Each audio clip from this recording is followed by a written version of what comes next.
Назовем сие произведение кулинарного искусства овсянка по-карельски. Почему по-карельски? Ну, потому что я готовлю ее в Карелии, поэтому и по-карельски. Еще раз напомню простой и нехитрый рецепт. Овсяные хлопья варятся в котелке на костре на родниковой, не на обычной, а на родниковой воде кристального чистого ручья карельского. В приготовленную готовую кашу уже добавляется топленая ложка столовая топленого масла и столовая ложка грушевого повидла Макеев.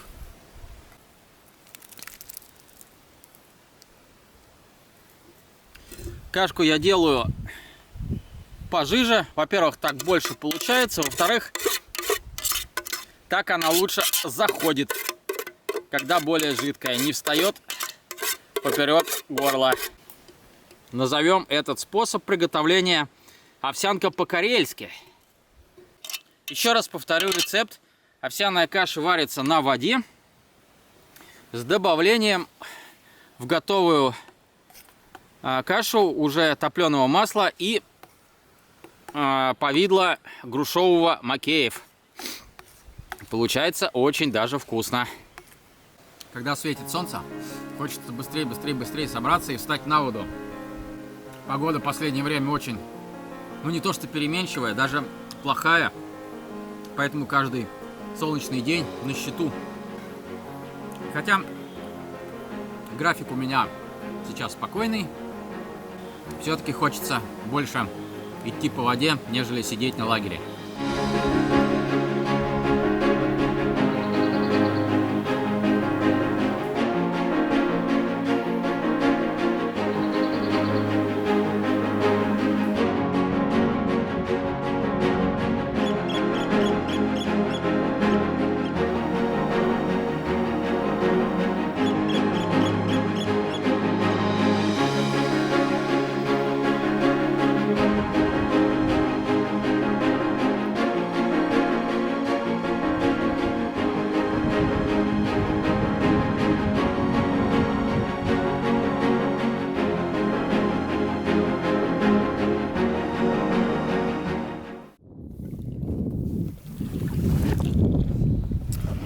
Так, ну все собрано, погружено в байдарку, включая капитана, то есть меня, и мы отчаливаем.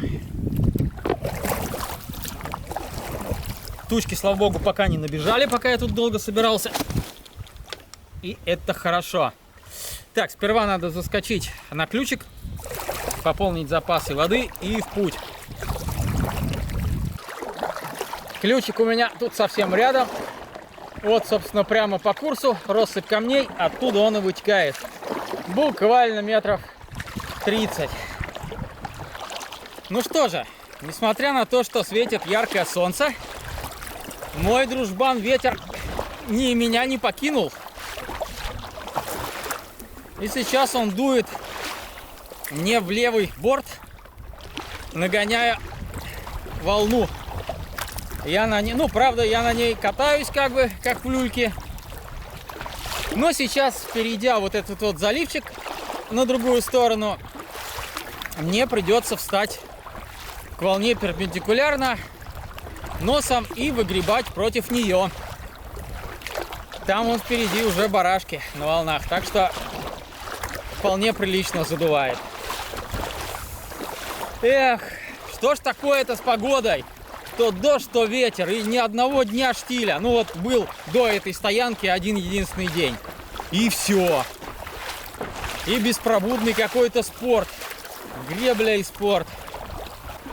Интересно, в июне всегда дует? Или это мне просто так повезло? Так, ну вот, собственно, перегреб на другую сторону залива и встал в аккурат против волны. Ну такие валы по сантиметров 30 приходят. И, конечно, сложно против них выгребать на надувной байдарке, потому что у нее, во-первых, парусность, а во-вторых, килеваттности абсолютно никакой нет, то есть она волну не режет, она на ней только подпрыгивает. Волна, когда приходит мне в нос, вот, опа, И нос у меня взлетает на волну, вместо того, чтобы ее разрезать и пройти дальше. А так я подпрыгиваю и теряю скорость. Но ничего не поделаешь. Этим, конечно, надувная байдарка проигрывает пластиковому каяку. Но пластиковый каяк в рюкзак не положишь, а надувную запросто. Так и путешествуем поэтому. Опа-на! Да. Чем дальше от ну, как бы конца залива, тем волна все серьезней. Начинается прилив. Морешка еще больше в связи с этим волнуется.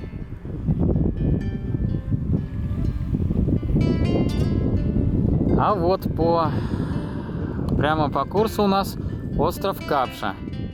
Именно из-за него я вынырнул. И напротив него была у меня сегодняшняя ночевка.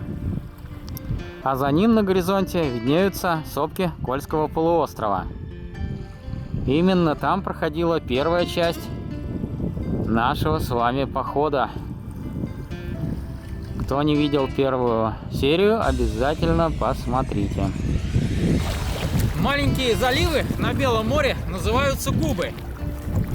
И вот сейчас я нахожусь в Капшиной губе. Соответственно, рядом остров Капшин. Ох, да. Прям американские горки у меня тут. Нормальные такие волны. Фотик бы не залило. До этого, кстати, преобладал ветер над волной. То есть волна была не такая большая, но зато ветер был очень сильный и прям останавливал.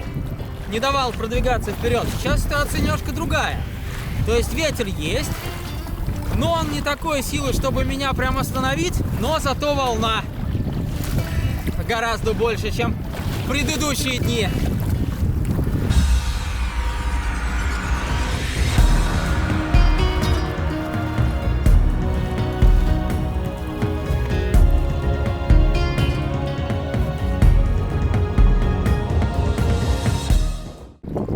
Ветризина все усиливается, и волна уже начинает захлестывать камеру, которая установлена у меня на носу лодки, на рюкзаке. И поэтому я решил на всякий случай убрать ее в гермомешок. А экшн-камера, к сожалению, у меня разряжена полностью, поскольку дни были пасмурные, солнца не было, и от солнечной панели я зарядить ее не смог. Поэтому какое-то расстояние пройду без съемок, а дальше, если ветер стихнет, опять возобновлю съемки. Дальше у меня ждет губа Воронья. Там есть речушка, и губа, по-моему, Белая. Там тоже есть речушка. Вот эти две губы я должен буду пройти сейчас, и, возможно, в какой-то из них там поставлю лагерь или где-нибудь вот в том районе. В этих губах, кстати, должно быть потише, там будет остров прикрывать меня. Ну, посмотрим. В общем, убираю камеру и иду.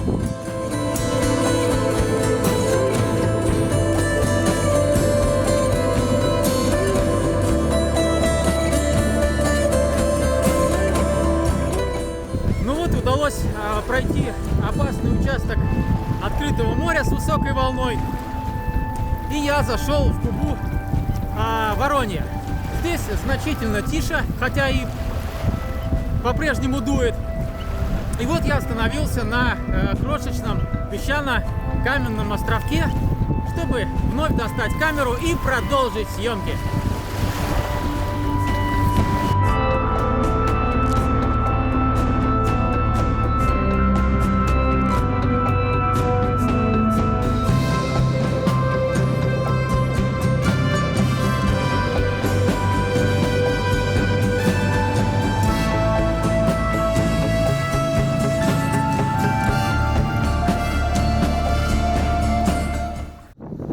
А вот и первые признаки цивилизации. Рядом поселок Зеленоборский. Моторочка проходит мимо меня.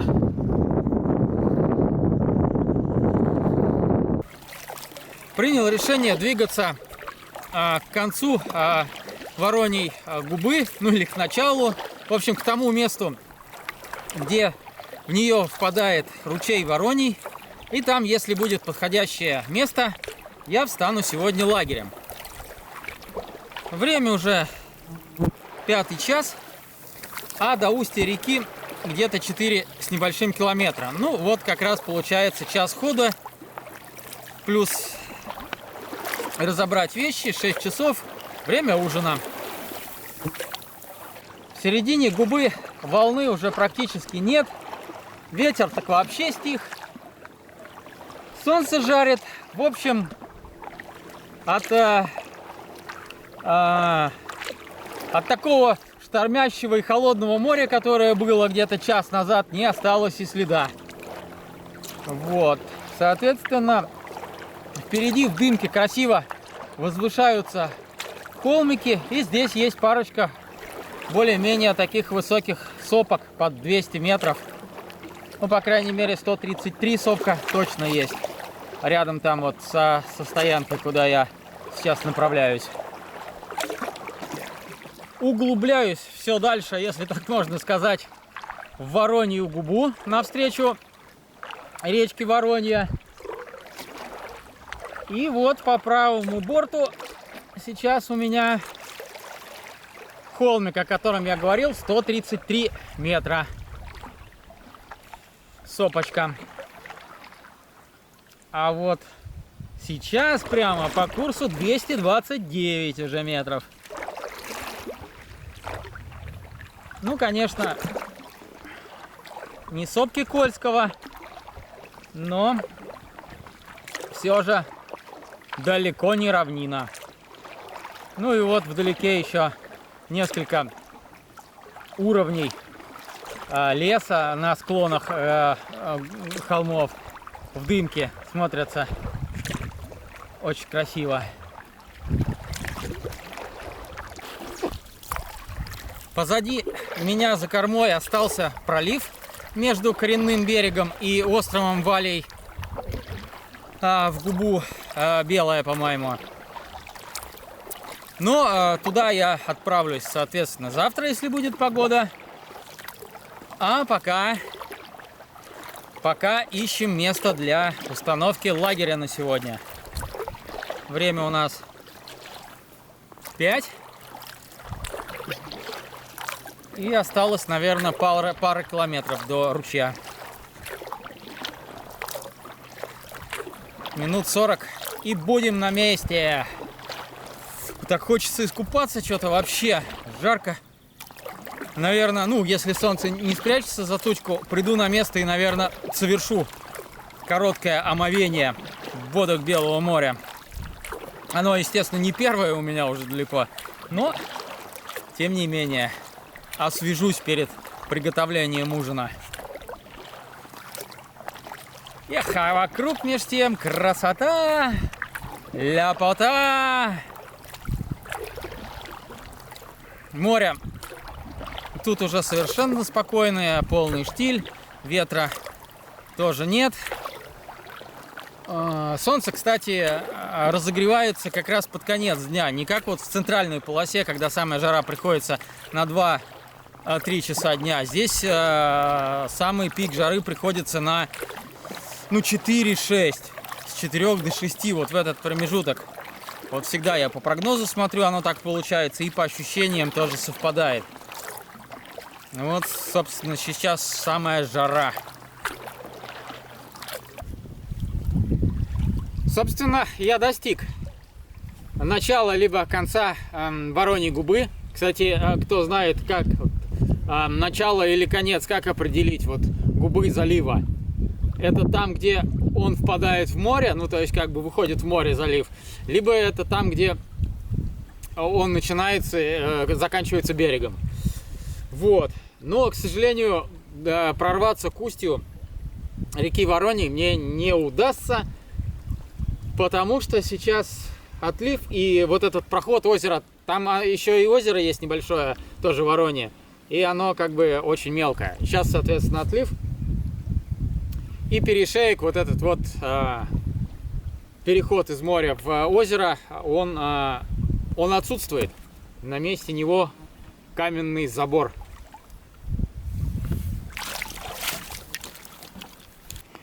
Вот уже, собственно, оконечность Вороньей губы. И вот прямо по курсу видно, что перешеек между озером и морем преграждает каменная гряда.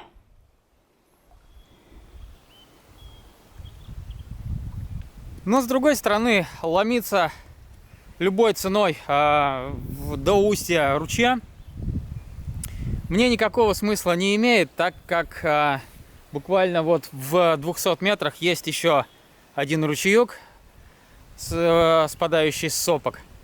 И, собственно, вот если я сейчас вот остановлюсь на этой стоянке, где я сейчас нахожусь, то не составит труда туда сходить за водой, если завтра будет непогода. А если будет солнечно, то воды у меня с собой достаточно, я продолжу путь. А вот, собственно, вот так вот выглядит местечко, которое я присмотрел себе для лагеря.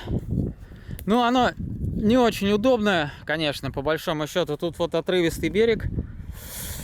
Но втащить байдарку, в принципе, не проблема разгрузиться. Есть уже сложенный очаг, более-менее нормальный. Но поскольку склон крутой, то проблема опять-таки с местом для палатки. Вверх я уже сбегал, там места нету. Вот.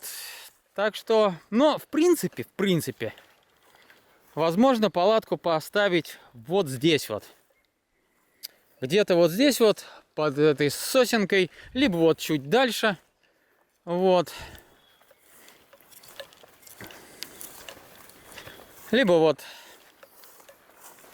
возможно, где-то на этой полочке непосредственно. Ну, не совсем ровно, но в принципе пойдет. Наверное, останусь, потому что больше что-то мне никуда грести не хочется, да и вода рядом. Развел костерчик, приготовил себе, как всегда, сначала чаю. А сейчас у меня готовится традиционно рис. Рис тоже по-карельски, и рецепт такой же, как и у остальных каш. Это вода, крупа, вегета, универсальная приправа и чуть-чуть соли. И потом еще в чашку я добавлю растительного масла. Вот такой нехитрый рецепт. Итак, я чередую между собой 3 варианта каши. Пшенка, рис и греча. Ну, утром у меня овсянка. Пока, собственно, все. Пока нет рыбы, грибов и ягод. Это весь мой скудный рацион. Похоже, вчерашняя ситуация повторяется. Совсем рядом загромыхало и засверкало. Небо затянуло свинцовыми тучами и готовится дождик. Я быстренько кинулся ставить палатку. И, как говорит один известный персонаж из мультфильма «Винни-Пух», это же неспроста. Кажется, дождь собирается.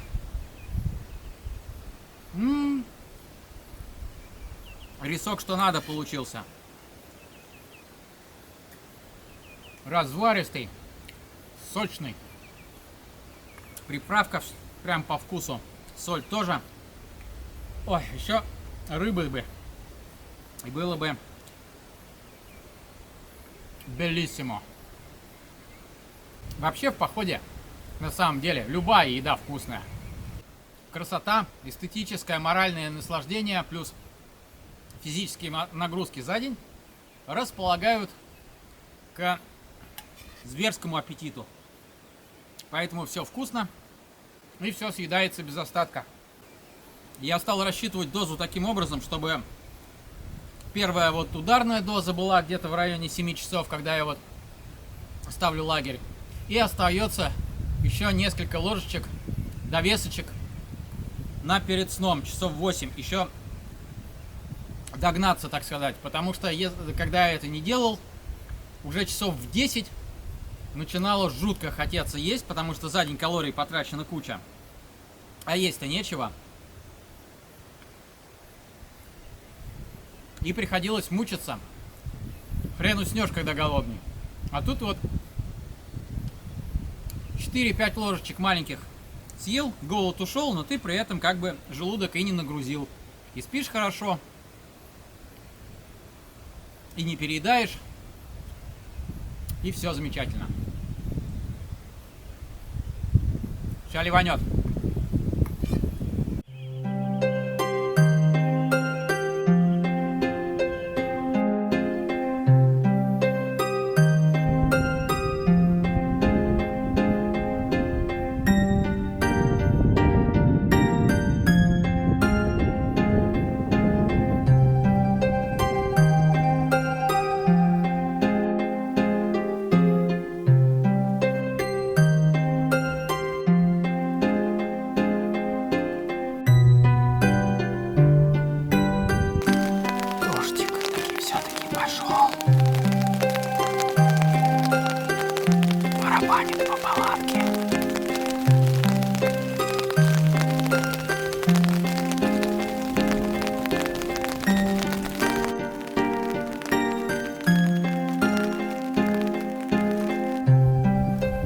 О, а как вам чудовище? Смотрите. О, какой монстр. Ага. Живой. Смотрите. Да, такого увидишь. Прикиньте, заползет куда-нибудь.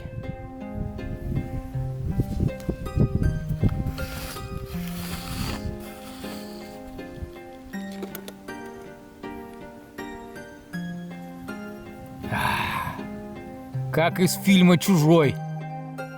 Да, вот это, конечно...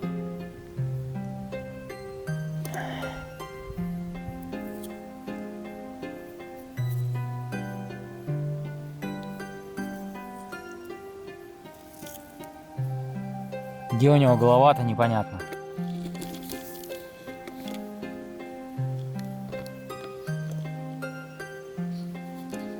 Эй, чудовище.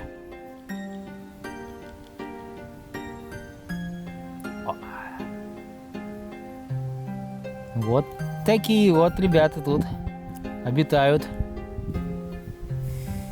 Вот башка.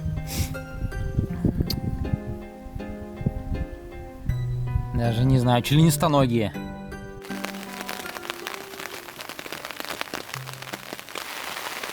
Ну что ж, друзья, дождик прогнал меня с улицы. Однако в моей палатке тепло, сухо и уютно. И давненько у нас не было туристических историй. И думаю, что перед сном самое время рассказать одно из моих приключений. Поехали!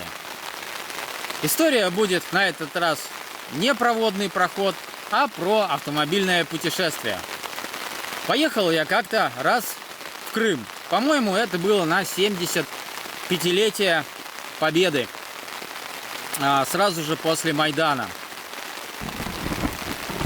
Вот. И, соответственно, мне захотелось проехать полностью все побережье южное от Керчи до Севастополя. Тогда еще, кстати, в те давние времена моста крымского не было и ходили только паромы.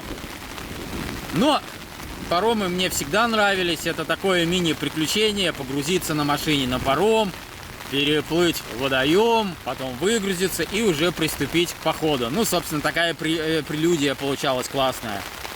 Мне всегда это нравилось, особенно если хорошая была погода. Так вот, очереди, кстати, были зверские, и раз на раз, конечно, не приходилось, но от 2 до 4 часов, а иногда и люди, как говорят, сутки и 2 суток ждали, бывало. Вот. Переправившись на тот берег, в районе Керчи, я выдвинулся, собственно, по южному берегу. Еду, дорога плохая, там такие красные озера, заповедник, все дела, красиво, снимаю, фотографирую, медленно продвигаюсь вперед. И вот, значит, еду по побережью, смотрю, подозрительные знаки какие-то, типа стреляют, осторожно. Ну, думаю, ну, фиг знает. Может, там сезон охоты или еще что-то. Еду дальше. На берегу в песке стоят значит, танк и БМП без башни, такие раскуроченные. Думаю, ну нифига себе, нормальная такая тема. Вот, конечно, должно было меня тогда это уже насторожить и навести на определенные мысли. Кстати, карты у меня тогда не было с собой никакой, и ни генштаба, ни толком топографической. Было что-то такое, какие-то там простецкие, в общем, эти. На ней были показаны там постройки и постройки. Двигаюсь дальше. Начинаются какие-то там ушатанные, разбомбленные домики маленькие, постройки, бетонка какая-то. А дорога, кстати, очень ужасная. Рытвины, колдобины, в общем. А машина у меня тогда была Yeti, Шкода. Ну, ни разу не внедорожник, паркетник. В общем, я с трудом там протискивался через все эти рытвины, ловил диагональки. В общем, сама по себе дорога была сложная. Вот.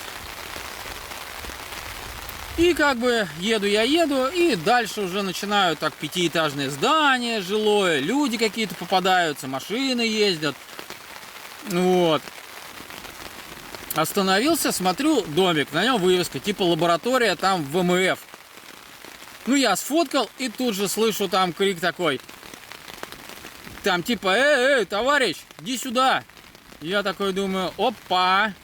Начинаю медленно там, ну не бегом, отходить к машине. Пытаться, значит, медленно поехать, чтобы не было это бегством.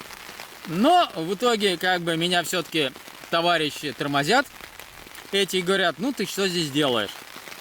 Я говорю, ну вот, собственно, турист я, еду, снимаю Крым. Вот, они говорят, то здесь нельзя въехать. Я говорю, ну как нельзя въехать? Вон там, значит, у вас, значит, дорога. Они говорят, нет, там нельзя проехать, как ты здесь оказался. В общем, туда-сюда, слово за слово показал им, значит, эти фотографии, что у меня YouTube канал там. Тогда, кстати, еще другой был. Вот, но они такие говорят, ладно, давай, мы сделаем вид, что тебя не видели, быстро отсюда сматывайся. Как приехал? Я говорю, ребят, я там не проеду, там вообще адская дорога. И у меня еще бензина там оставалось, ну, не очень много. Вот, они говорят, ничего не знаем, если тебя на КПП примут, то это будет все, край. Ну, в общем, поехал я, а сам про себя думаю, ну, никак мне вот не камильфо возвращаться назад, и бензина мало, и дорога, не дай бог, я там вывешусь, встряну, никто меня оттуда не достанет. Думаю, ладно, поеду вперед на авось, как у меня всегда это бывает.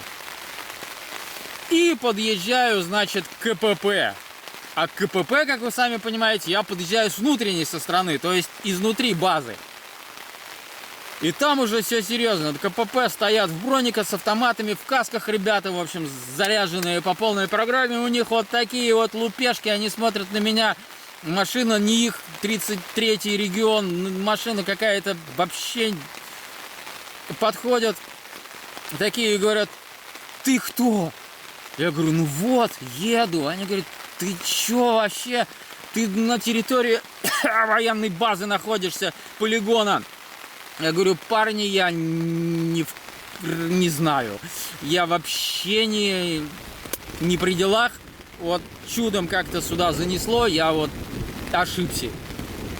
Они такие, ну-ка, открой-ка дверь, посмотреть машину. Смотрят дверь, а у меня там экшн-камера, штатив, основная камера, зеркалка, значит, аккумуляторы там запасные, зарядники разбросаны, ноутбук, в общем, палатка, спальник.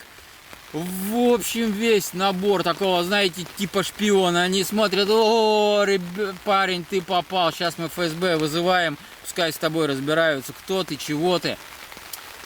Я говорю, не, ребят, давайте это, я поеду и все. Они, не, ты подозрительный чувак. И, в общем, потом часа 3 мы объяснялись, выяснялись, беседовали, в общем, пробивали меня тут паспортные данные, кто, что, как, откуда, в общем. В общем, было весело в кавычках, конечно. Ну, там-то было не весело, а потом это уже историю вспоминать, все весело. Но в итоге все закончилось хорошо. Они меня проверили, там связались со штабом, созвонились, там пробили, все. И выпустили из КПП. Вот так-то вот я один разок съездил, ну не один разок, вот этот раз именно съездил в Крым. Приуроченной поездка была к 75-летию Победы. Вот. В общем, на самом деле, забегая вперед, все мои поездки в Крым были всегда с приключениями. Но это, как говорится, уже совсем другая история. До новых встреч! Барабанит по стеклам, дождь как будто живой. Ты сейчас одинока, открой, открой, открой. Жизнь идет где-то за стеною, а ты в плену пустоты. Ой, как жаль, но всему виною мечты, мечты, мечты. Дождь барабанит не по стеклам, а по тенту моей палатки. Интернета нет, аудиокнигу послушать не получится, и придется слушать звуки дождя.